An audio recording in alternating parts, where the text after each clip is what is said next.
Dalla protesta per i troppi trolley in laguna alla protesta per il cimitero dei trolley. In mattinata il flash mob degli operatori del turismo in fondamenta Santa Lucia ai piedi della sede della regione, al Palazzo Grandi Stazioni.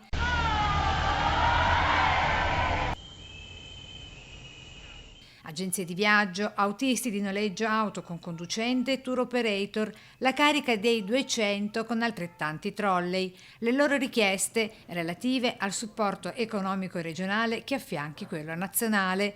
Del turismo come maggior punto di forza del nostro sistema economico, con in Veneto, lo ricordiamo, un fatturato anno sui 18 miliardi di euro, interviene anche il veneziano Andrea Ferrazzi, senatore del PD. L'Italia è una cosa meravigliosa, è il paese più ricco d'arte, di storia, di bellezze che esista al mondo e quindi questo è un grandissimo asset che noi dobbiamo valorizzare. Certamente il turismo dal Covid è colpito in maniera drammatica, più di moltissimi altri settori, ed è per questo che anche all'interno dell'ultimo decreto che adesso appunto arriverà al Senato nei prossimi giorni ed è già in lavorazione alla Camera, noi si deve dare e si dà un grandissimo aiuto, un grandissimo impulso.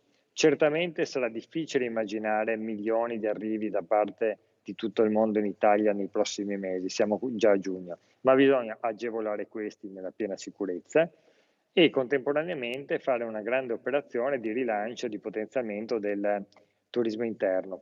Per i rappresentanti delle categorie di settore, le misure del decreto Cura Italia sarebbero insufficienti a far ripartire gli operatori turistici che attualmente vivono appunto il rischio di non riuscire a tornare in attività.